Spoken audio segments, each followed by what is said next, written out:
Mereka tuh sampai menerobos hutan untuk bisa mendapatkan mobil kami kembali, untuk biar bisa lihat kami pulang gitu. Jadi mereka cari jalan pintas untuk biar bisa dadah-dadahan aja. Jadi saking senangnya lihat kakak-kakak gitu. Jadi kita tuh kayak dapat uang kaget gitu loh. Ada limit time-nya juga ya? Kepala desa, camat kemudian memberikan mandat kepada salah satu stafnya untuk hadir membuka. Apa yang terjadi? Orang yang dimandatkan itu lari kabur dengan sepeda motornya. Ya.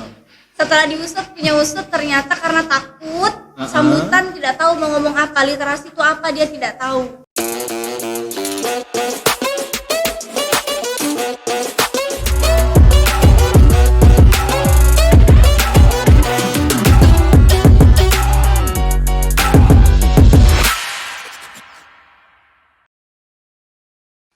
Selamat malam Sobat Suara, apa kabar semuanya?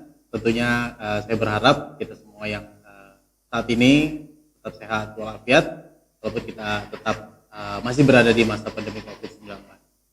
Dan pada episode kali ini tentunya kembali lagi bersama saya Ozan Rizky dalam podcast Suaraku, tentunya yang akan membahas tentang seluruh kisah, pengalaman, prestasi dan juga pencapaian anak muda yang ada di Kalimantan Utara, khususnya di Kota Tarakan. Dan pada hari ini sebuah kesempatan yang luar biasa bagi kita tim podcast. Kita bertemu seorang bintang tamu yang nanti juga akan banyak ngobrol terkait prestasi, profil dan juga pencapaian dia. Dan malam ini nampaknya agak berbeda dengan 2 episode kita sebelumnya. Kalau 2 episode kemarin itu kita bertemu dengan 2 bintang tamu atau 2 guest star yang bisa dibilang komedian dan juga kita mungkin banyak ketawanya. Tapi mungkin malam ini itu spesial karena kita akan membahas mungkin sedikit serius ya Sobat Suara yang ada di rumah. Kita akan berkenalan dengan salah satu penggiat literasi. Nah, apa itu literasi? Mungkin nanti kita juga akan bahas sama bintang tamu kita pada malam hari ini. Tentunya jangan lupa untuk tetap like, share, dan subscribe akun kita di filmku.hq untuk update informasi-informasi perihal atau terkait anak muda yang inspiratif tentunya yang ada di Kota Tarakan, Kalimantan Utara. Oke, langsung aja mungkin kita ketemu dengan narasumber kita atau bintang tamu kita. Halo Sarina. Halo. Aku manggilnya nama aja ya biar kesannya akrab ya. Sar. Oh iya. Sarina. Biar akrab ya. Tapi nggak sok kenal juga. Iya. Gak apa-apa ya. Santai aja. Oke Sarina. Malam ini selamat datang, kita ucapin selamat datang dulu di podcast kita. Buat teman-teman film. Iya, sama-sama selamat datang ya. Semoga kita bisa nanti membangun kerjasama yang baik. Amin, siap. Amin. Nah, malam ini kan kita baru pertama kali ketemu ya Sarina ya. Tentunya suatu kehormatan ya, kehormatan. Dan beberapa hari lalu juga tim TKM, tim Filmku.hq juga cerita ke saya tentang bintang tamu kita ini akan ada si Sarina ya, salah satu pegiat literasi. Nah, mungkin untuk Sobat Suara yang saat ini sedang menonton atau yang setia subscribe di akun kita, mungkin bisa dikenalin dong dulu, mungkin mulai dari profilnya Sarina sendiri. Ya, silakan. Nama aku Sarina. Kebetulan memang orang-orang biasa tuh bilangnya pegiat literasi, tapi sebenarnya literasi itu kan banyak ya. Sebenarnya aku cuman bergerak di satu bidang aja, yaitu baca tulis. Jadi aku tuh salah satu penggerak komunitas One Person One Book, komunitas OPOP yang bergerak di Provinsi Kaltara. Jadi kita tuh sama teman-teman membuat taman baca atau perpustakaan mini di desa-desa. Aku asli Kaltara, lahir di Tarakan, cuman domisili juga di Tarakan, cuman saat ini status kependudukan aku masih Malinau. Jadi aku nih anaknya nomaden banget nih, kadang di Tarakan, kadang di Malinau. Itu mungkin singkatnya dari aku. Oke. Menyelesaikan pendidikan terakhir di mana Sarina? Terakhir Universitas Borneo, FK PGSD. FK PGSD ya. Berarti baru wisuda juga atau gimana? Lumayan tua sih, dari 2017. Oh, 2017 ya. Oh iya. Berarti memang putri daerah ya? Iya. Putri daerah Kota Tarakan. Nah, mungkin bisa diinfoin atau bisa cerita sedikit ke Sobat Suara, panggilannya untuk para penikmat Filmku Sobat Suara. Iya, Filmku.hq itu Sobat Suara. Jadi bisa cerita sedikit nggak Sarina terkait apa sih, kan banyak orang tuh belum paham ya, atau belum familiar tentang literasi ya. Literasi itu kan istilah yang akhir-akhir ini baru kita dengar juga gitu kan. Mungkin Sarina bisa jelasin ke teman-teman. Ya, literasi itu kan banyak ya. Literasi itu ada literasi finansial, literasi budaya, literasi baca tulis, literasi digital, banyak banget literasi dasar tuh. Nah kebetulan kalau aku pribadi, aku memang bergeraknya di literasi baca tulis. Aku literasi baca, aku berkegiatan mendirikan tempat wadah baca untuk anak-anak di pedalaman, dan kebetulan literasi tulisnya aku juga kebetulan penulis. Jadi aku tuh kegiatannya menyangkut tentang literasi baca tulis. Apa sih literasi baca tulis itu? Literasi yang meningkatkan minat membaca dan menulis, khusus untuk anak-anak di pedalaman Kaltara, dan kepemudaan juga sih. Jadi kita yang bergerak di komunitas OPOP ini, One Person One Book ini adalah anak-anak muda gitu. Tapi input outputnya tuh gak cuma ke kita, tapi kita juga bergerak untuk anak-anak di Kaltara. Makanya kegiatan kita tuh sebenarnya lebih banyak sebelum-sebelumnya. Dari 2015 itu kita bergeraknya di pedalaman. Kita sampai ke Longsam di Kabupaten Bulungan, kita ke KTT dan lain sebagainya, Kabupaten Malinau. Jadi memang kegiatannya nggak cuma di Tarakan. Kita tahu kalau di Tarakan kan wadah literasinya tuh sudah cukup banyak. Kita bahkan di sini punya toko buku yang cukup besar, yaitu Gramedia gitu kan. Sedangkan adik-adik kita di pedalaman itu mereka kurang sekali. Jadi jangankan tempat toko buku, perpustakaan sekolah aja mereka masih cukup kurang, apalagi 2015 saat awal kita berdiri kan. Jadi memang kurang banget. Jadi itu sih sebenarnya. Nah itu tadi Sobat Suara, sedikit perkenalan tentang Sarina ya, salah satu penggiat literasi khususnya di bidang baca dan tulis yang ada di Kalimantan Utara. Nah ini menarik banget ya Sarina, tentunya di era sekarang ini ya, di mana para pemuda kan mungkin ya nggak banyak yang terjun atau masuk ke dunia literasi atau yang peduli gitu dengan minat baca, apalagi yang kaitannya dengan anak-anak ya. Nah, apa sih hal yang mendasari Sarina untuk ingin menjadi salah satu penggiat literasi itu sendiri? 2015 yang mendorong aku untuk bikin ini sebenarnya berawal dari aku KKN sih. Jadi aku 2015 itu kuliah kerja nyata dan kebetulan ditempatkan di salah satu desa di Sekatak Buji. Namanya tuh Sekatak Pengilik. Jadi waktu itu aku juga kebetulan tuh kan aktif banget untuk ngobrol-ngobrol, maksudnya diskus sama kepala desanya. Sampai akhirnya bertepatan dengan 17 Agustus bikin kegiatan untuk anak-anak, karena memang di kelompok KKN gue tuh cuman aku yang jurusan PGSD, maksudnya yang berkaitan dengan anak-anak gitu kan. Nah jadi dapat mandat lah dari kepala desa untuk bikin kegiatan menggabungkan 14 desa. Jadi waktu itu aku keliling lah naik motor tuh sama salah satu teman waktu KKN, keliling ke 14 desa, melihat ternyata teman-teman di desa itu, adik-adik kita di desa itu kurang sekali wadah bacanya gitu, tempat bacanya. Jadi aku ke sekolah, bahkan di sekolahnya itu nggak ada perpustakaan. Sampai kalau misalnya aku lagi ngabdi, maksudnya ke sekolah nih, sampai kalau aku ke sekolah ternyata kenyataannya guru-guru itu tidak memiliki, maksudnya buku-buku yang akan menjadi pegangan murid-muridnya. Jadi sampai akhirnya aku nyisirin lah semua desa-desa. Ternyata hampir di 14 desa tuh nggak ada perpustakaan desa dan perpustakaan sekolah. Ini double kill banget. Jadi nggak ada. Keduanya tidak ada. Bahkan ketika guru belajar aja, buku yang hanya dipegang oleh guru. Jadi anak-anak guru menulis di depan, ya anak-anak menulis apa yang ditulis guru.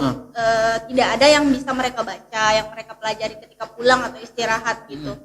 Hanya sekedarnya saja. Dari situ aku terpikir pulang KKN, tiba-tiba aja kayak merasa gelisah gitu. Maksudnya apa aku KKN pulang hanya seperti ini gitu. Maksudnya pengabdian masyarakatnya cuma sekedar ini. Waktu itu masih zaman BBM. Kegelisahanku sampai pada titik aku mencoba untuk iseng-iseng broadcast BBM ke orang-orang yang kebetulan ada di kontakku. Bahasanya cukup formal lah, yang isinya bisa nggak sih kita anak-anak muda di Kaltara, di Tarakan khususnya, berbagi untuk adik-adik kita di desa. Cukup satu orang satu buku. Jadi itu awalnya kenapa namanya One Person One Book, OPOP, karena aku mencetuskan, aku mengajak teman-teman yuk kita donasi satu orang satu buku aja buat adik-adik kita. Itu pasti bermanfaat banget buat mereka. Itu dibutuhkan sama adik-adik kita. Yang ternyata animo dari masyarakat, teman-teman bahkan teman-teman kuliah itu nggak lagi one person one book, tapi one person one box. Jadi benar-benar satu orang tuh bisa ngasih sampai satu dus, sampai tiga box gitu, 3 dus. Jadi bahkan kosanku yang aku 3x3 petak itu, aku untuk tidur selonjoran aja sudah nggak bisa karena full dengan buku. Sampai akhirnya aku berpikir, wow ternyata ini nggak cuma sekedar kayak kepedulian. Sampai ada yang nanya, ini apa ya Mbak kegiatannya? Ini gerakan atau komunitas? Nah dari situ, dari pertanyaan salah satu orang itu, aku terpikir, wah ya juga ya, kenapa nggak dibikin komunitas aja biar lebih bisa dipercaya, kemudian jadi wadah yang berkelanjutan. Itu awalnya kenapa aku bisa bikin OPOP, dan aku kemudian menggandeng orang-orang terdekat, sepupu, pokoknya berawal dari orang-orang terdekat sampai akhirnya open recruitment pertama kali 2016 itu yang gabung 277 orang. Wow. Jadi itu sih awalnya kenapa OPOP bisa berdiri. 277 orang tuh jumlah yang sangat besar ya untuk misal debut pertama ya. Iya betul. Jadi sebenarnya banyak orang yang masih sebenarnya aware atau masih care ya tentang ibaratnya donasi yang kita berikan kepada anak-anak yang terkait tadi program OPOP itu ya, One Person One Box. Ternyata masih banyak orang-orang baik yang sebenarnya peduli, cuma tinggal menunggu inisiatornya saja mungkin seperti betul. Itu ya. Oke. Nah, Sarina sendiri dalam proses pembentukan OPOP itu kira-kira kendalanya apa sih nih? Kalau boleh tahu. Kalau ditanya ya, dari 2015 sampai 2020 struggle banget pastinya ya. Banyak banget perjuangan di dalamnya. Dari mulai itu 277 orang itu pastinya ada namanya seleksi alam. Kemudian tiba-tiba kita berkurang dari tahun ke tahun. Itu biasa sih kalau masalah human-nya, SDM-nya itu biasa. Maksudnya 3 orang sekalipun organisasi atau komunitas tuh bisa berjalan selagi ada niat, niat baik di dalamnya. Kendala yang paling sering kami temukan itu adalah sebenarnya material sih, karena kita ini organisasi non profit. Kita tidak digandeng. Beberapa lembaga pemerintahan tuh mau sebenarnya menggandeng kita menjadi cipayung gitu, mau menjadi bagian dari mereka. Tapi aku pikir lagi, ini tidak ada dari awal memang niat kita adalah bergerak untuk masyarakat. Kalau ada campur tangan lain-lain, pokoknya beda aja deh kalau gerakan pemuda itu berjalan secara mandiri. Nah jadi karena kita non profit, kita banyak banget kendalanya, sampai akhirnya kita tuh dari dapat dana CSR dari misalnya perusahaan gitu, sampai akhirnya kita pernah tuh jualan pakaian bekas. Jadi kita di komunitas tuh punya ini enggak, punya baju pakaian bekas enggak? Aku nyumbang misalnya 3 baju, teman-temanku 4. Dari lingkup kecil itu sampai akhirnya seluruh orang di Tarakan tuh nyumbang baju kita. Nyumbang baju ke kita untuk kita jual.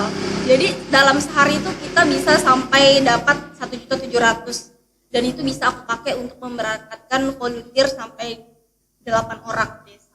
Jadi itu struggle, itu salah satu kendala material, tapi di situ juga di saat yang sama kita langsung dapat solusi. Ketika kita tidak bisa dapat bantuan dana yang cukup sulit dari pemerintah, tapi kita bisa dengan sendirinya, biasanya jualan bakso, kemudian jualan pakaian bekas, jualan es krim juga pernah. Jadi banyak hal yang kita dapat gitu di sini. Jadi nggak cuman kita tuh berbagi, tapi kita juga bagaimana caranya kita juga challenge diri kita untuk bisa, ini gimana lagi nih, ini seru ya ketika kita berorganisasi non profit. Jadi kita struggle, kita punya kendala, tapi kita punya solusi untuk itu. Bener sih, dari apalagi setiap organisasi itu kan memang isinya kan isi kepalanya berbeda-beda kan Rin, dan juga untuk mengumpulkan banyak orang dalam satu komunitas itu betul tadi katanya, kembali ke humannya, di mana memang ada kemauan pasti bisa jalan walaupun dengan kuantitas yang sedikit. Nah, itu kan tadi kita bicara tentang personal, tentang volunteersnya kan. Apa sih tanggapannya adik-adik kita yang memang sebagai objek tujuan dari teman-teman yang aktif di literasi ini? Bagaimana sih responnya mereka? Apakah yang nggak asik atau apa kalian membungkusnya itu dengan program atau proyek yang seperti apa?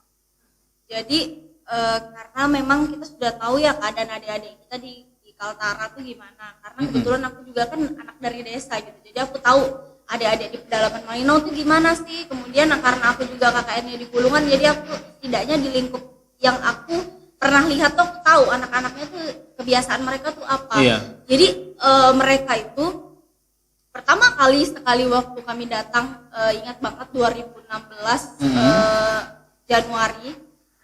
Januari 2016 itu pertama kali kita ke desa. Kita cuma punya waktu 5 hari waktu itu di sana. Dan yang luar biasa tuh masyarakatnya tuh wah gila banget, sampai kita tuh kita tuh sampai beberapa kali kan harus naik boot kecil yang cuma cukup muat 5 orang. Kita sampai di desa itu mereka orang di desa, salah satu tokoh di desa tuh sampai jemput kita naik mobil bak, kemudian menyiapkan kita makan. Jadi mereka tuh tidak menganggap kita tamu dan benar-benar kayak keluarga gitu.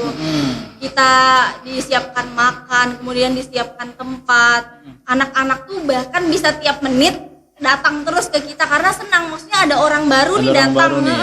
Ada orang baru nih datang, sampai mereka kira ya tuh anak KKN yang bakal sebulan di situ. Iya. Dan ketika mereka tahu kita bawa buku, itu gila. Jadi ketika anak-anak di kota mungkin lihat lihat iPad kali ya. Lihat iPad tuh kan bakal lari-lari senang-senang. Nah, itu bisa disamakan cara mereka merespon ketika lihat buku. Mereka lihat buku tuh rasanya kayak lihat emas gitu. Langsung datang lari, langsung mau ambil, rebut, mau bawa pulang gitu, sampai bilang, "Kak, ini bisa buat aku, Kak, ini buat aku." Sampai yang paling mengharukan, mereka lihat buku yang kita bawa, buku bergambar, itu mereka bilang, "Oh, ini Kak yang namanya buku gambar." Karena mereka tuh tidak pernah terbayangkan buku gambar tuh bagaimana gitu, maksudnya buku yang kami bawa tuh, "Oh, itu kah buku gambar?" Karena banyak gambarnya kan buku cerita anak tuh banyak gambarnya, tulisannya lebih minim. Jadi sampai aku tuh lihat, Masya Allah, mereka ternyata sebegini senangnya lihat buku gitu. Aduh, gila. Pokoknya kalau cerita tuh aku bisa, memoriku sampai ke sana, tapi untuk menjelaskannya tuh mungkin bakal sulit karena memang gila banget kalau ketemu adik-adik di desa tuh. Mereka sesenang itu sama buku. Kita bikinkan wadah baca, dan bahkan kalau kita bangun pagi mereka sudah jemput kita untuk ngajak berenang bareng. Kita harus pamit pulang tuh rasanya nggak enak karena mereka sampai nangis gitu, "Kak, jangan pulang, di sini aja jadi guru kami." Tapi memang kan niat kita kan cuma pengabdian, yang kita punya batas hari. Tiap kali ke desa itu selalu terjadi, anak-anak tuh senang sekali gitu. Sampai kalau kita mau pulang tuh sampai nangis-nangis gitu. Sampai harus nyari sampai pernah di salah satu desa namanya Longsami, itu sampai aku tulis juga di salah satu buku. Mereka tuh sampai menerobos hutan untuk bisa mendapatkan mobil kami kembali, untuk biar bisa lihat kami pulang gitu. Jadi mereka cari jalan pintas untuk biar bisa dadah-dadahan aja. Jadi saking senangnya lihat kakak-kakak gitu datang ke desa. Excited ya ternyata responnya ini ya. Oh gitu. Dan untungnya Sarina itu KKN-nya di desa di desa Malinau ya? Di desa Bulungan. Oh, di Bulungan, di Kabupaten Bulungan ya. Untung aja di situ, nggak di desa Penari ya. Kalau di desa Penari nanti ceritanya beda lagi ya, Rin. Oke. Nah, selama beberapa tahun membina itu, sejauh apa sih perkembangannya, Rin? Progresnya dari yang memang misalnya apakah ada penambahan sarana fasilitas, mungkin ada bantuan dari sponsorship dari perusahaan atau pemerintah, atau seperti apa? Berjalan sampai saat ini atau bagaimana? Kalau misalnya desa-desa yang sudah sejauh ini, kami itu mendirikan 5 desa secara mandiri. Sampai akhirnya semua di Bulungan ya? Random sih, ada di KTT. Oh, ada KTT. Banyak banget. Sebatik juga ada. 5 desa itu secara mandiri. Progresnya alhamdulillah pada tahun 2018 kita itu dilirik, komunitas OPOP dilirik sama pemerintah Australia untuk diberikan dana nyaris 1 M untuk mendirikan 20 taman baca di 2 kabupaten. Jadi itu sih yang paling aku bersyukur banget gitu. Ternyata dari niat kita 0 digit gitu bisa sampai kita dikucurkan dana beberapa ratus itu untuk mendirikan taman baca, untuk mengembalikan kembali minat baca adik-adik di Kaltara gitu. It happens, Ren. Itu cair. Yes. Wow. Dan itu sudah berdiri dan 20 taman bacanya sudah berjalan, bahkan sudah didampingi sama pegiat di desa. Bahkan kita bisa, maksudnya pemuda-pemuda di desa itu bisa kita bisa kita latih untuk aware sama apa yang sudah kita bangun gitu. Jadi bukan lagi kita mendirikan kemudian kita tinggal, atau kita memberikan itu kemudian kita terus yang menggenjot, tapi enggak, mereka ada pemuda-pemuda desa itu yang melestarikan itu gitu. Wow, ini keren sih. Barusan saya dengar bantuan dari internasional bahkan betul. ya jejaringnya ya. Berarti pada proyeknya Sarina dan kawan-kawan itu juga menggunakan sosial media itu efek banget ya? Atau ada media lain yang Sarina bisa sampai ke titik ini, dapat achievement dari sini seperti apa tuh mungkin? Bisa dijelasin ke Sobat Suara juga yang hari ini mungkin baru tahu nih tentang literasi dan ternyata Sarina hebat banget. Berdampak banget gitu kan buat media sosial ya. Media sosial itu berdampak sekali. Jadi aku juga nggak pernah bayang sih, maksudnya ternyata sesuatu yang aku dan teman-teman post, maksudnya adik-adik lagi baca buku itu kan likes-nya tidak seberapa ya dibanding teman-teman kita mungkin yang lagi nongki di kafe kemudian foto itu like-nya bisa sampai 400 gitu. Tapi ketika kita ngepost adik-adik yang lagi baca buku, ternyata itu bisa terlihat, dunia bisa melihat itu karena tidak selamanya kiblat orang tuh ke fashion, tapi ada kepedulian di luar sana dan ada wadahnya tersendiri. Dan aku waktu itu sempat waktu dibilang ini komunitas Opok coba deh katanya ikut nih. Aku submit ternyata langsung ditelepon. Ini kita dari Australian Government dari program inovasi, coba nih kita komunitas Opok lolos dari sekian banyaknya katanya di Kaltara yang daftar. Itu aku sampai bengong gitu kan. Iya, sampai bengong. Gila. Pokoknya gitu. Sampai akhirnya teman-teman yang di komunitas Opok yang tadinya bekerja secara ikhlas, tapi dari situ mendapatkan sekaligus mendapatkan ini sih pekerjaan, maksudnya pekerjaan dari hobi mereka gitu. Jadi teman-teman, tidak mungkin orang lain. Jadi teman-teman pegiat ini ialah yang kita fasilitasi kita berdayakan untuk mengikuti program ini. Dan alhamdulillah sudah berjalan sampai sekarang dan sudah diteruskan sama mereka. Jadi kami memang memfasilitasi waktu itu selama 1 tahun mendirikan 20 tahun. Dengan dana yang Sarina dengan dana dan waktu yang diberikan gitu. Jadi kita tuh kayak dapat uang kaget gitu loh. Ini, ada limit time-nya juga ya. Harus selesai dalam uang segini, gimana caranya? Sekian persen untuk program, sekian persen untuk SDM-nya, harus selesai dalam waktu 1 tahun. Dalam waktu 1 tahun ya. Jadi itu 20 taman baca itu sudah tersebar di beberapa 2 kabupaten. Di Malinau itu ada 13, ada 7 di Bulungan. Oh ya, berarti untuk di Tarakan belum ada ya Ren? Yang proyek dari kali ini? Belum ada. Belum ada ya.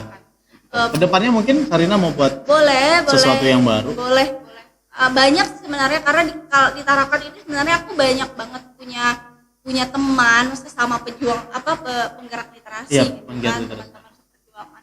Dan aku rasa memang mungkin Opok bergerak di luar dan teman-teman yang lain di Tarakan. Tapi kalau ke depan aku selalu terbuka sih dengan segala peluang. Kalau di Tarakan misalnya ke depan harus, kenapa enggak gitu. Sejauh ini sih masih lapak pustaka keliling. Jadi aku dan teman-teman ke belakang BRI bawa 2 dus kita lapak, kemudian anak-anak belakang BRI baca. Nanti minggu depan kita ke Pantai Amal di Binalatu Ujung, kita gelar baca kayak gitu sih. Jadi moving gitu ya Ren ya? Pustaka keliling kalau di Tarakan. Kenapa? Karena di Tarakan ini buku tuh udah biasa. Jadi kita bikin beda, kita yang datangin. Jadi sistemnya jemput bola. Kita yang bawa buku dan mereka tetap senang sih gitu.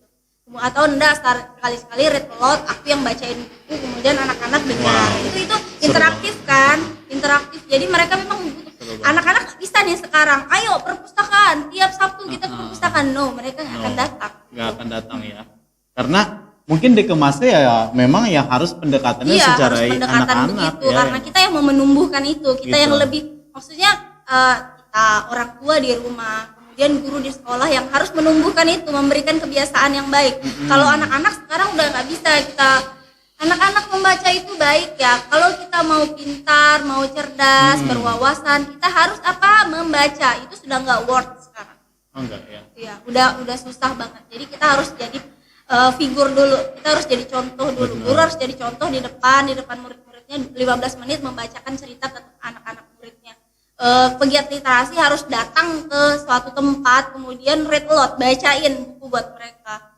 Orang tua di rumah udah nggak bisa lagi, ini buku, mama, ibu habis beli buku nih ini. Iya. Lu membiarkan terus ibunya main gadget, itu udah nggak bisa lagi zaman sekarang. Jadi guru harus jadi, orang tua harus jadi figur di rumah. Benar. Mereka harus bacain cerita gitu. Nah, apalagi sekarang kan momennya tuh kita kan di 2020 masuk masa pandemi Covid kan, Rin. Seperti yang kita ketahui kan banyak anak sekolah kan belum beberapa mungkin ada yang sudah tatap muka di sekolah, tapi kan kebanyakan masih pakai Zoom atau aplikasi daring kan. Nah, ini mungkin kesempatan bagi orang tua juga ya, orang tua yang ada di rumah untuk bisa lebih menumbuhkan sadar literasi baca dan tulis kepada anak-anak. Betul banget. Ini sebenarnya selama pandemi ini momentum untuk mendekatkan kembali emosional seorang orang tua dan anak gitu. Benar. Jadi nggak lagi maksudnya hanya sekedar membantu mengerjakan PR, udah nggak lagi sekedar menemani anak belajar, tapi ini udah saatnya interaktif gitu loh sama anak sendiri. Ini yang aku sering banget dengar, bahkan aku waktu di Malinau tuh sampai dengar, bantu dong anakku nih PR-nya nih Nas gini. Terus aku bantu, tapi dengan pertanyaan yang sedikit nyeleneh. Ini kalau aku pulang, terus si Intan nih siapa yang ngajar gitu, yang temani gitu. Maksudnya aku kalau sama orang-orang terdekatku selalu aku ajak, maksudnya untuk berpikir lebih lah. Ini nggak bisa karena pandemi ini kan lama ya. Kalau misalnya sistem belajarnya kita cuman karena tanggung jawab, karena gurunya tidak ada, susah gitu. Jadi harus lebih punya gaya baru lah dalam belajar. Iya. Bahkan ada beberapa mungkin banyak orang tua yang masih uyak baku daring ini kan, dia kan gitu ya bahasa kita ya. Masih banyak orang tua yang juga memang kurang care sama anaknya, apalagi menyadari bahwa memang mendidik seseorang itu bukan pekerjaan yang mudah kan, seperti itu. Tapi itu ya harus belajar, dan ini harusnya jadi momentum. Nah, Rin, bicara soal minat baca ya. Jadi saya pernah baca bahwa di negara kita, di Indonesia ini minat baca juga tergolong masih rendah, ya kan, di antara negara-negara yang lain yang ada di dunia kan, Rin. Nah, seiring perkembangan zaman yang kita tahu, sekarang kan buku juga bisa kita baca di Goodreads atau di di internet ya, atau di banyak lah buku atau sumber informasi yang bisa kita baca. Nah, sejauh apa sih maksudnya peran buku yang berbentuk buku beneran sama virtual book? Menurut pandangan Sarip? Menurut aku sih kalau buku fisik tuh nggak pernah ada habisnya sih, karena kebiasaan beda banget kalau kita mau membangun kebiasaan baca. Tesnya beda ya? Iya, kalau ketika kita mau membangun kebiasaan baca itu harus dari buku fisik, karena nyawanya ada di situ gitu. Sedangkan lahirnya buku digital itu karena memang kebiasaan orang-orang zaman sekarang kan kiblatnya udah beda ya. Ya, ibu. 24 jam itu kita tuh gadget, bermain dan berselancar di internet gitu. Itu juga sih kenapa makin kesini buku digital tuh banyak banget, platform digital untuk buku baca itu banyak banget. Bahkan Perpusnas baru-baru ini tuh merilis platform khusus digital gitu. Bahkan bisa bikin kartu perpustakaan khusus untuk digital gitu. Maksudnya bisa login sebagai peserta digital gitu, itu ada dan itu sudah bisa diakses. Nah, keluhannya dari Perpusnas ada ternyata itu tidak dimanfaatkan dengan baik gitu. Sebenarnya banyak sekali ketika kita mau, misalnya nih orang bilang, aduh susah gitu baca buku, susah banget, buku mahal zaman sekarang misalnya, apalagi kita di Kaltara. nyatanya buku gratis tuh banyak gitu. Jadi bagaimana kita mau untuk merasa itu penting atau tidak sih sebenarnya. Kalau aku secara pribadi, aku membaca karena memang aku butuh hiburan gitu, karena aku nih edik banget sama media sosial. Aku yakin mungkin beberapa orang mungkin juga sama gitu ya. Tapi aku punya kesadaran, wah bisa kayak gini gitu, otakku bisa makin dodol. Kalau iya gitu kan, kalau aku punya kesadaran sendiri, aku yang mengontrol diriku sendiri. Nah teman-teman sering kan ketika aku webinar selalu banyak banget tuh pertanyaan dari anak-anak muda. Kak, bagaimana sih membangun biar kita suka baca buku? Padahal itu jawabannya ada di diri kita. Kita butuh enggak baca bukunya? Kita butuh enggak? Karena sebenarnya baca buku itu tidak hanya untuk anak-anak yang sekolah dan tidak untuk buku pelajaran, tapi bekalnya itu sampai kita sekolah kita kerja gitu. Ketika kita membangun komunikasi dengan rekan kerja, bahkan atasan kita, ketika kita tidak punya ilmunya, tidak punya pengetahuan tentang itu, kita mau bangun komunikasi gimana gitu. Say hello jadi awkward gitu kan, bingung mau ngomong apa jadi takut. Jadi sebenarnya solusi ketika kita takut bicara sekalipun itu adalah membaca loh, banyak banget butuh di segala situasi gitu. Jadi itu sih, ketika orang banyak nanya gimana sih membangun minat baca, biar saya suka baca Kak, gimana? Jawaban dari pertanyaan itu sebenarnya datang dari diri kita butuh atau enggak gitu. Jadi minat baca itu ya memang kembali ke personalnya kita sendiri ya, Din. Bagaimanapun buku itu adalah jendela dunia kan gitu. Dan nggak cuma untuk guru sekalipun itu butuh banget lo membaca. Bukan berarti sudah jadi guru, sudah kuliah 4 tahun nggak perlu baca apa-apa. Butuh banget. Nah, pernah satu kejadian, aku ketemu salah satu penulis karena waktu itu kita lagi COD buku gitu kan. Aku tanya, lagi ngapain nih Bang gitu kan? Oh ini lagi jadi juri guru berprestasi se-Kalimantan Utara gitu. Wah keren, aku bilang kayak gitu. Iya, tapi sedikit yang daftar, yang ikut, bilang lari semua. Kenapa Bang? Takut disuruh ngomong, disuruh nulis, bikin jurnal, maksudnya bikin tulisan gitu. Nah ketakutan, setelah kita diskusi panjang, wah sayang banget ya Bang, di Kaltara ada event bagus kayak gini untuk pendidik, tapi justru kurang diminati. Iya, dan setelah kita gali-gali ternyata poin dasar penyebabnya adalah kurang literasi itu tadi. Karena guru-guru merasa wah takut tampil. Kemudian takut disuruh membuat sebuah tulisan gitu. Takut nulis itu apa sih dasarnya? Karena takut kan, jarang baca. Jadi untuk menuangkan sesuatu tuh jadi takut tampil di depan umum, padahal ini wadah-wadah yang bagus gitu. Jadi sepenting itu. Jadi bukan cuman kayak penulis perlu baca, no, guru, orang-orang di pemerintahan tuh perlu banget baca. Pernah lagi satu kejadian waktu aku kerja di program pemerintah Australia kemarin selama setahun, aku mengundang salah satu camat untuk hadir di pembukaan peresmian taman baca yang kita bikin yang 20 itu salah satunya. Kepala desa, camat kemudian memberikan mandat kepada salah satu stafnya untuk hadir membuka. Apa yang terjadi? Orang yang dimandatkan itu lari kabur dengan sepeda motornya. Setelah punya usut ternyata karena takut sambutan, tidak tahu mau ngomong apa, literasi itu apa dia tidak tahu. Katanya ini baru pertama kali literasi, kami tidak tahu katanya.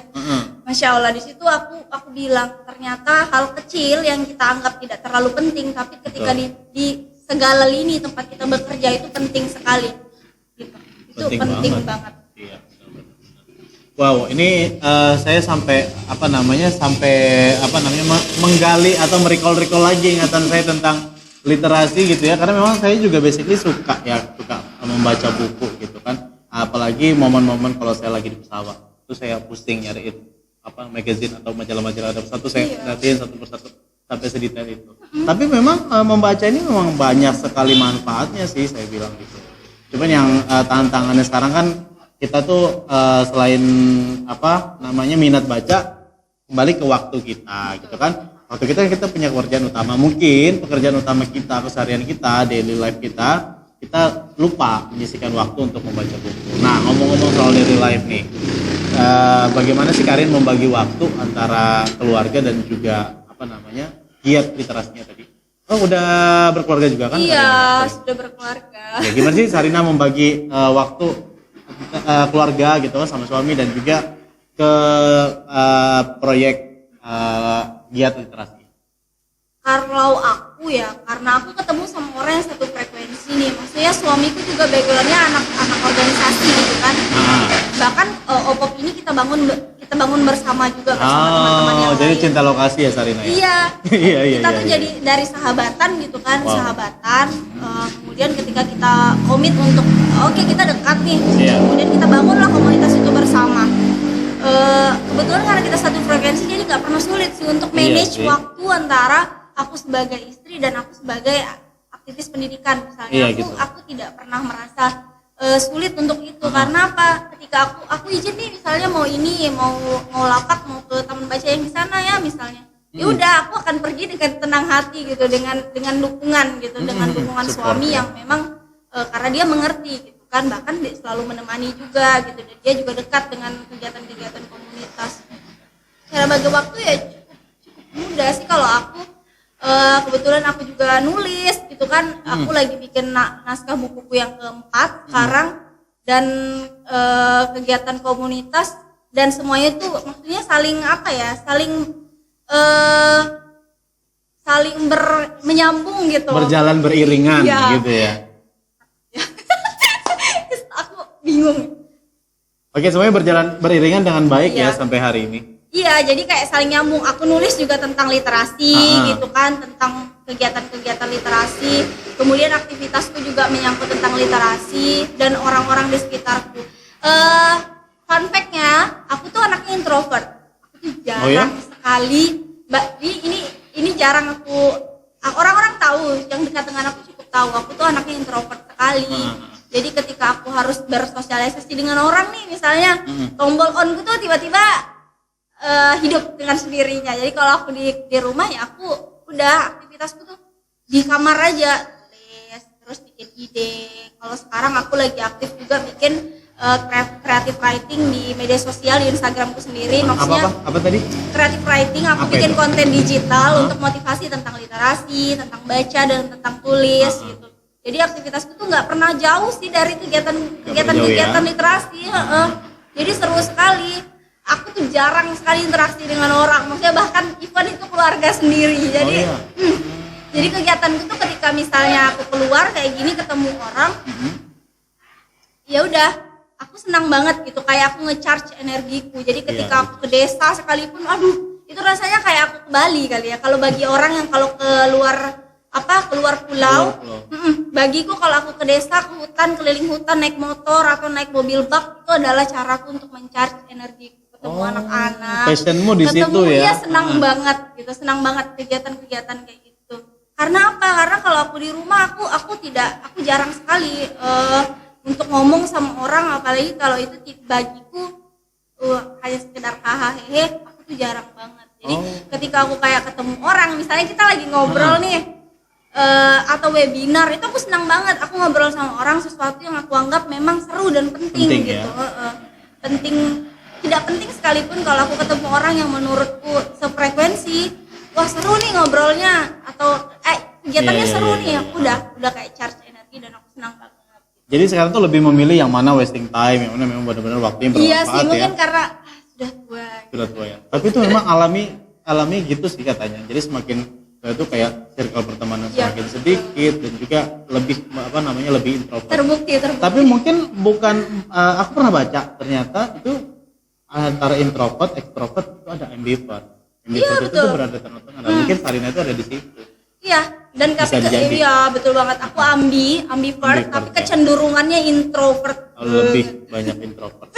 Tapi nggak masalah. Selagi kita masih bisa bermanfaat untuk orang lain ya, itu nggak apa-apa sih, itu oke aja. Itu kan pilihan hidup pribadi masing-masing. Nah, tadi kan Sarina sempat cerita tentang penulis. Bagaimana sih menjadi seorang penulis gitu? Mungkin sobat suara yang ada di rumah juga sebenarnya ini punya bakat menulis, cuma mungkin nggak tahu mulainya itu dari mana.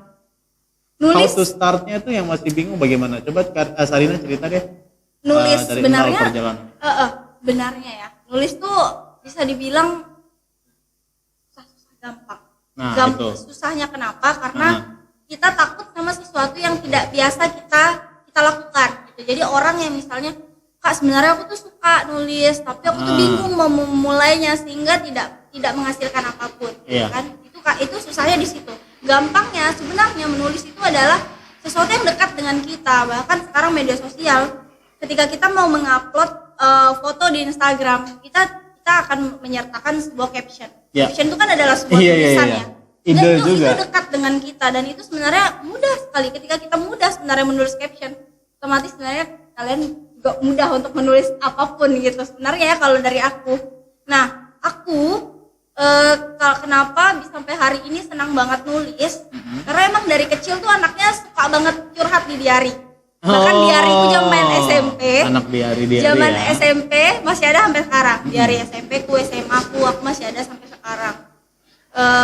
Zaman SD tuh kan ya kalau kita dimarah sama guru curhat, mulai sama mama curhat. Dulu nggak ada snapgram ya Ren ya. Ada. Jadi masih pakai diary. Diary yang covernya Bergi, Iya. Nah, itu anak 90-an pasti tahu. Pasti tahu. Semua berawal dari situ. Aku suka nulisnya semua berawal dari situ sampai akhirnya lulus SMA. Aku kuliah 2013, aku pertama kali kenal blog. Aku lambat banget kenal blog ya 2013. Jadi Iya, blogger ya. Iya, jadi aku bikin cerpen di situ, aku bikin puisi dan aku selebihnya curhat-curhat alay. Dan ternyata alay itu gimana sih? Curhat cerita. Bentar. Kan sampai goyang. Curhat alay itu gimana sih? Iyalah, apa ya? Sama pacar tadi ketemu di depan kelas, malu nyapa, curhat kan alay. Oh gitu, iya. Fase sih. Iya. Kelai-kelai sama pacar curhat, selebihnya itu. Tapi aku lihat-lihat kok ketika aku bikin cerpen kok orang senang yang baca. Temanku malah tiba-tiba nanya, bagaimana sih Sar bikin cerpen tuh, bagaimana tuh Rin kok bisa bikin kayak gitu tuh, kok tertata betul. Iya. Kok kami kalau baca tuh kayak kami ada di situ, maksudnya mereka jadi senang gitu kan baca. Masuk tapi ke akhirnya cerita aku itu pikir, wah seru nih, ternyata puisi-puisi yang aku bikin juga banyak yang baca gitu, banyak yang bahkan pernah kakak kelas tuh datang ke aku yang gak kenal sama sekali, bilang, pacarku ulang tahun bikinkan bab puisi, aku mau simpan aku mau simpan di kadonya ya gitu. Iya. Wah ternyata apa yang aku tulis tuh ternyata orang senang ya gitu, nah baca gitu. Dari situ sampai akhirnya aku menerbitkan buku pertamaku. Iya, apa itu? 2019, nama judulnya Makna Kata. Itu kumpulan sajak dan puisi yang aku bikin. Kemudian sampai di buku terakhir itu aku bikin novel non fiksi. Itu salah satu masterpiece tuh si buku yang terakhir, judulnya Literasa. Aku untuk pertama kalinya bisa bikin sebuah buku dengan tulisan 160 halaman. Karena jujur aja kalau kayak kita nih kan nulis tuh bisa sebanyak itu tuh kayak lumayan gitu kan. Lumayan banget. Iya, itu achievement banget sih. Dan dari situ sih aku senang banget dan bisa membuat karya dan kemudian diterima ternyata sama masyarakat. Dan walaupun tidak sehebat Darwis Terelie, tidak sehebat teman-teman yang lain, aku blessed gitu, proud myself lah bisa nulis kayak gitu dari Kaltara. Untuk pertama kalinya aku bisa bikin. Wow, sangat inspiratif sekali ya. Ternyata pemuda Kaltara ada salah satunya seorang pujangga. Iya pujangga. Iya, bisa puisi dan juga banyak banget. Sudah ada 4 buku ya. 3 buku yang sudah beredar di masyarakat dan bisa Sobat Suara dapetin ya. Iya betul. Dibeli, ada juga di Tarakan, di salah satu toko buku di Tarakan juga ada di. Mungkin judulnya Rin, supaya teman-teman Sobat Suara mungkin bisa pada saat ke toko buku, ini bukunya ini nih si Sarina, penulis dari Kaltara. Buku pertama itu judulnya Makna Kata. Buat teman-teman yang suka banget buku fiksi, maksudnya yang memang atau lagi cari referensi, aku juga mau bikin buku fiksi, gimana sih?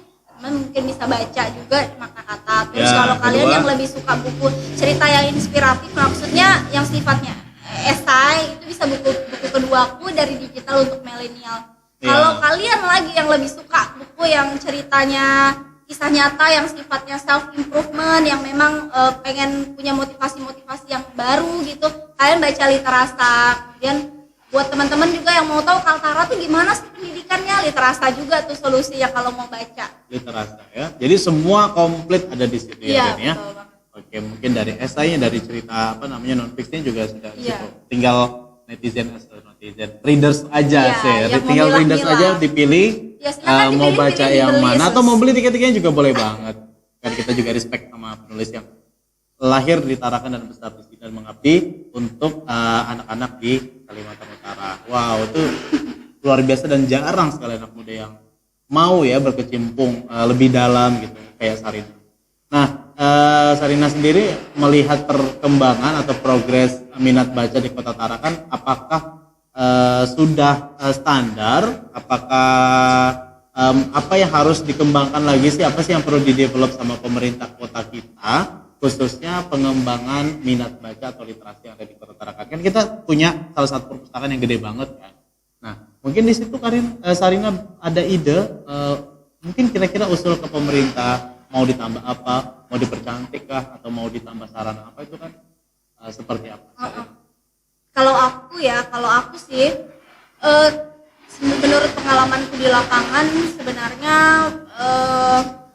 tempat baca 2020 wadah baca perpustakaan desa, taman baca di Kaltara di desa-desa itu sudah cukup banyak menjamur sekali, bahkan lembaga-lembaga pemerintah tuh bahkan kolaborasi dan saling bekerja sama untuk membangun itu. Udah ada nih dibangun lagi banyak banget bahkan sekarang. Nah, kurangnya adalah literasi awareness yang tumbuh dari masyarakat itu sendiri untuk menjaganya, untuk mengelola dan memanfaatkannya. Kalau aku sih mungkin saran kepada pemerintah terkait, baik itu pemerintah daerah maupun pusat, bangun lagi simpul-simpul yang baik antara pemerintah desa dari tingkat RT, camat, lurah sampai pemerintah pusat. Bangun simpul-simpul yang baik lagi untuk memanfaatkan ini. Kenapa?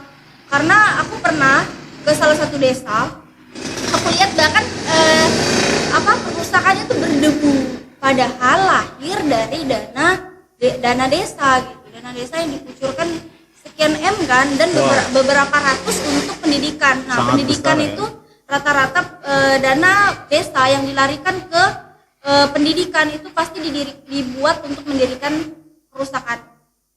Tapi sayangnya tidak untuk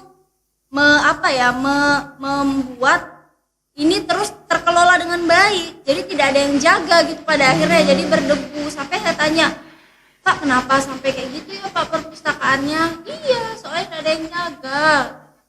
Orang di sini kalau sudah pulang ya pulang. Maksudnya pertanyaanku, apakah tidak bisa dari sekian persen dana desa itu bisa untuk menggaji pekerja ya, pegiat secara gitu profesional kan? ya tentunya. Kenapa? Karena banyak banget sekarang pemuda loh di desa yang memang sebenarnya mau melakukan itu gitu, tapi 500.000 atau sampai berapa aja untuk menggaji mereka bakal senang gitu.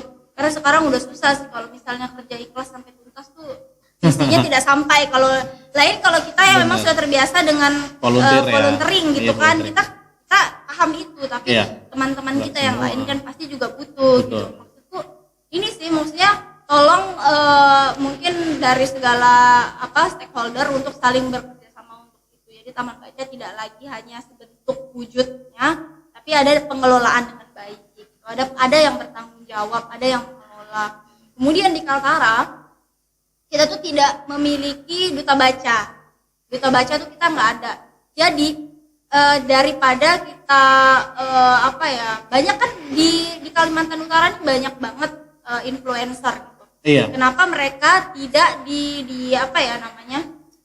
support lah minimal ya, support atau dicari di antara mereka siapa yang bisa menginfluence dalam hal pendidikan. Jadi tidak hanya menginfluence dalam hal hai guys, hari ini aku makan ini gitu komedi, kuliner atau kecantikan, tapi bisa juga dicari untuk menginfluence minat baca. Kenapa? Jawa Barat, Sulawesi Selatan dan lain sebagainya provinsi itu punya public figurnya gitu. Yang bisa mengajak, yang bisa memberi contoh. Kenapa sih anak muda tuh cepat banget untuk fashion? Karena mereka punya figurnya gitu. Ada kiblatnya. Iya, ada selebnya gitu. Jadi mereka ngikutin itu. Nah, Begitupun minat baca, sekali lagi kita mau merombak dari dasar, aku yakin semuanya bisa. Kenapa? Anak muda zaman sekarang tuh banyak loh wadahnya. Kafe-kafe sekarang sudah dibikin untuk diskusi online. Tapi selesai diskus, semua tuh selesai gitu. Tidak ada wadah panjangnya, tidak ada figurnya. Gitu. Itu sih. Sekalipun ada, kita ada Bunda Baca. Itu istri gubernur ya yang sekarang. Tapi kan untuk pemudanya tuh nggak ada. Kemarin juga sempat diusulkan di perpustakaan, dan perpustakaan mengakui itu bahwa perpustakaan daerah Kota Tarakan aja sendiri memang belum memiliki duta bacanya. Jadi perlu banget. Duta baca tuh nggak harus pemuda, dari SD misalnya di sekolah ini SD 016 memiliki duta baca, sehingga teman-temannya punya figur, gitu ada kan? Ya. Ada yang mereka punya sesuatu yang untuk mereka senangi gitu, anak-anak. Kemudian di SMP 1 misalnya punya duta bacanya gitu. Sehingga ada yang tampil ke depan, ada yang mereka lihat, wah sepenting ini literasi sampai memiliki figur. Itu sih kalau dari aku, dan banyak lagi yang memang perlu diskusi gitu. Apalagi sekarang kita punya pemimpin baru nih di Kaltara. Iya, harapan ke depannya. Harapan itu semoga pemimpin yang sekarang tuh mendukung kerja-kerja pegiat literasi. Karena kenapa? Pemerintah pusat sekarang tuh genjot banget, setiap bikin headline selalu literasi, sampai kita ke daerah literasi banyak banget. Aku terima tuh dalam setahun bisa puluhan bahkan ratusan undangan untuk pegiat literasi. Tapi yang terjadi adalah semua hanya sekedar formalitas pertemuan, tidak ada berkelanjutan gitu, tidak ada kerja-kerja nyata yang berkelanjutan untuk membangun kolaborasi yang mengikat gitu.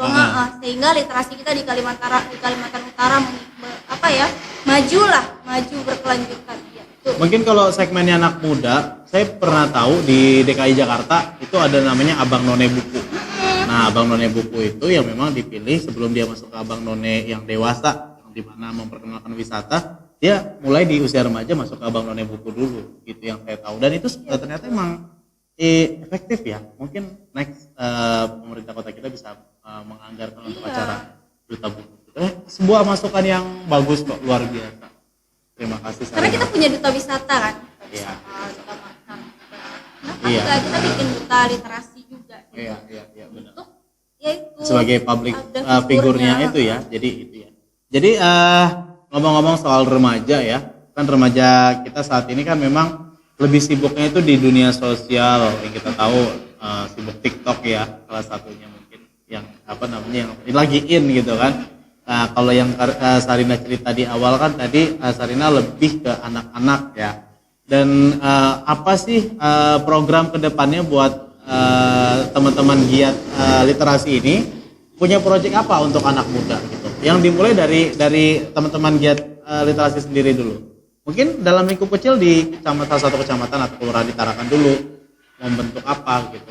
Yang lebih yang lebih menarik remaja dan lebih ibaratnya kalau sekarang tuh kayak lebih modelnya seperti apa gitu yang terbaru ngikutin tren. Mungkin bisa dikemas dengan program seperti apa. Kalau aku sih untuk jangka panjang sekarang belum ada wacana untuk jangka panjang sih. Cuman selama pandemi ini kita tuh jadi kayak ngikutin ritme, karena sekarang tuh kan semuanya serba daring ya. Kalau tahun 2017 kita tuh di komunitas OPOP bikin lomba menulis itu secara offline itu di gedung KNPI pada tahun 2017. 3 tahun lalu. Jadi seluruh pelajar di Kalimantan Utara itu kita rangkul, yang punya minat menulis kita beri wadahnya, kemudian kita bikin kompetisi. Dan itu terjadi di tahun 2020 kita laksanakan lagi tapi secara online. Kemudian pemenang dari lomba menulis ini kita berikan wadah lagi untuk mempublikasikan karyanya lewat parade puisi, parade hasil dari tulisan mereka gitu. Itu sih dalam jangka waktu dekat ini. Kenapa? Karena sebenarnya pemuda di Kaltara tuh punya banyak bakat, punya banyak minat. Tinggal wadahnya lagi yang perlu kita sediakan. Walaupun maksudnya batas komunitas OPOP ini kan organisasi kecil lah ibaratnya. Hanya mampu mengantar pada memperkenalkan teman-teman yang punya karya. Tapi selebihnya kami punya harapan mereka-mereka yang sudah mau berkarya, sudah mau tampil, ini bisa bisa di suatu saat berkembang lah. Kemudian mengenali potensi mereka. Itu sih sebenarnya kalau dalam waktu dekat untuk khusus pemudanya. Tapi kalau dalam hal literasi, aku dan teman-teman tahun depan punya beberapa proyek ya seperti biasa ke desa lagi, gitu. mendirikan taman baca. Kemudian aku dan teman-teman sempat sih kepikiran untuk perpustakaan di kelurahan, di kecamatan lah khususnya. Di Tarakan itu mau kita aktifkan kembali. Contohnya di Amal. Di Amal itu ada satu perpustakaan di Bapakku. Padahal gedungnya bagus. Oh. Kita rencananya mau melakukan pendekatan ke RT-RT, ke pejabat desa setempat untuk gimana nih kalau kita aktifkan lagi dengan cara pemuda daerah, pemuda di situ dan teman-teman komunitas bantu gitu untuk mengaktifkan kembali. Maksudnya kita dampingi setelah mandiri, kita lepas gitu. Yang penting perpustakaan yang ada di daerah-daerah di Tarakan ini aktif. Sebenarnya banyak loh perpustakaan di Tarakan ini. Cuma nggak dimaksimalin ya? Iya, jadi kalau misalnya kayak kami komunitas mau bikin wadah wajah baru, itu rasanya nggak perlu. Kenapa? Lebih baik dimanfaatkan, dikelola, diaktifkan yang sudah ada. Itu lebih works daripada, lebih bagus daripada kita bikin terus banyak taman baca perpustakaan tapi ternyata tidak berjalan. Itu sih kalau dalam jangka panjang. Karena kalau kita sekarang tinggal niatnya aja lah. Dan orang-orang yang mendukung di luaran, karena pekerjaan ini sebenarnya tidak butuh dana kok. Maksudnya kita harus 8 juta minimal untuk bikin kegiatan ini. Kita enggak gitu. Niat, pokoknya niat. Karena literasi itu pekerjaan paling ibaratnya murah lah. Murah dan dari mudah. Kita murah dan mudah. Tergantung mudah. Jadi buat teman-teman tuh, yang merasa aduh aku ngapain ya selama ke depan mau ngapain ya. Bingung ya. Komunitas tuh banyak banget. Kalian yang suka sepeda, komunitas sepeda ada. Kalian yang orang-orang yang disiplin ilmunya pendidikan nih, bingung setelah lulus mau ngapain, nggak apa-apa ngabdi dulu di komunitas. Itu nge-skill juga kan? Iya benar, ketemu dengan banyak orang, komunikasi, melatih public komunikasi, speaking, gitu. Dan kita ketemu orang, bagaimana kita memanage suatu program itu kan belajar. Itu ilmu organizingnya jalan ya kalau misalnya kita untuk bawa ke dunia kerja sampai kan. Itu penting banget loh. Dunia kerja dimanapun pasti perlu namanya organizing karena merupakan sebuah organisasi kan gitu. Nah, atau mungkin ada ide seperti ini Rin untuk membangun minat baca ke pemuda, mungkin one day ngadain sejenis garage sale gitu, jual buku, bazar buku lah di tengah-tengah. Apa sih yang diminati anak-anak sekarang? Pemuda sekarang tuh kan lebih ke kafe ya, lebih kayak nongki santuy gitu kan. Nah, gimana kalau misalnya buat garage sale di tengah-tengah mereka? Dan di situ mungkin disediain aja rak buku kecil atau lapak kecil, itu mungkin bisa dicoba dan mudah-mudahan mungkin bisa jadi masukan untuk teman-teman literasi yang ada di Kota Tarakan. Iya betul banget. Pernah sih kayak di taman berlabuh. Taman sering berlabuh, banget di situ. Terus di depan warung Abah kita juga warung pernah. Abah, yang di itu ya, depan Gita Jalatama. Iya, cuman memang 2020 ini belum sih, nanti kita bakal coba lagi. Apalagi kita sudah punya banyak makin bertambah koleksinya kan, koleksi-koleksi. Nah, itu sesuatu yang bagus banget ya.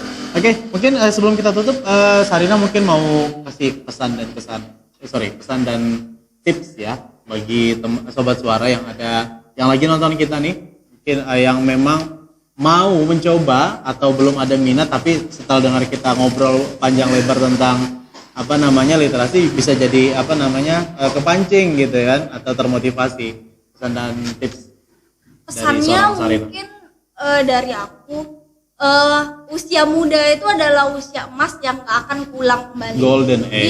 Iya. Tidak akan terulang kembali. Jadi ketika kita misalnya hobinya suka banget ngomong, mau jadi host, impiannya tuh jadi pembawa acara misalnya. Udah, gali itu sebaik mungkin. Kalian sukanya nulis, gali itu sebaik mungkin. Kalian pengen banget cita-citanya pengen jadi penari, gali itu sebaik mungkin gitu. Aku maunya jadi PNS Kak. why not gitu. Itu pun harus berawal dari kalian belajar gitu, gali ilmunya, cari di ilmunya. Sekarang kita tuh sudah punya internet 24 jam selalu di tangan kita. Segala hal ilmu pengetahuan di dunia tuh ada di tangan kita. Gali sebaik mungkin, cari. Kalau cita-cita impian kalian itu membutuhkan keterampilan, latih diri kalian dengan skill gitu. Kalau cita-cita kalian hanya membutuhkan pengetahuan, ilmunya, belajar sampai apapun itu, gali terus, karena usia muda tuh gak akan terulang lagi. Apalagi kalau kalian mau jadi PNS saja itu batasnya 30 tahun kan.